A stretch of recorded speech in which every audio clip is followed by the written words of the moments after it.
शिव हा? ए शिव काय चालू आहे? किती वेळ झाला? अरे मी जे फणसचे झाड लावलेले ना ते बघ उगून आले. हा का? हे बघ. तर हाय फ्रेंड्स, तर हे बघा मी फणसचं झाड लावलेलं ते किती छान उगून आलेलं आहे. आणि हे अजून एक आहे छोटंच आहे, त्याला अजून उगायला वेळ लागेल, पण हे तुम्ही बघू शकता किती मस्त आणि छान उगले. फणसाचंच आहे का पण नक्की? हो फणसच लावला होता ना? हो बघ ना, समजतंय ना.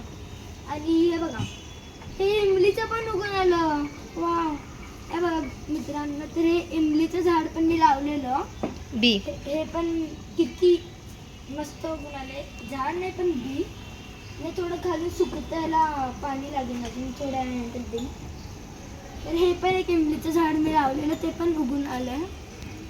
आणि अजून एक झाड आहे, झाड नाही बी, जे मी लावलेलं माझ्या स्वतःच्या हाताने.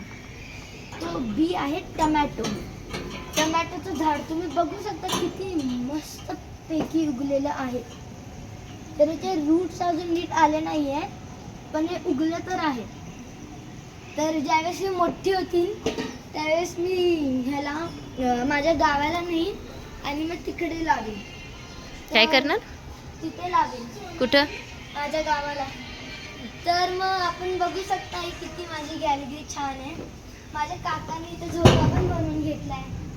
तर माझ्या काकूला पण खूप झाडांचा शौक आहे, मम्मीला पण शौक आहे आणि मला पण. तर तुम्ही बघू शकता ही किती सारी झाडं आणून ठेवलेत. आणि तुम्हाला आमची अजून एक गॅलरी आहे, तिथं पण मी अजून बी लावलेत, पण ते अजून उगले नाही आहेत. माझी तुमच्याशी एक विनंती पण आहे मित्रांनो, की झाडे लावण्याशी फक्त काम नाही होत. झाडे लावले तर त्यांना जगवावं पण लागतं. म्हणजे त्यांना पाणी द्यावं लागतं, त्यांना सूर्यापाशी ठेवायला लागतं, त्यांना हीट द्यायला लागते, एअर वॉटर सगळंच द्यायला लागतं. फक्त झाडे लावण्याशी काम नाही चालत. तर माझी तुमच्याशी ही एक विनंती होती. आणि तुम्ही पण झाडे लावा आणि अशीच मोठी करा. थँक्यू, धन्यवाद.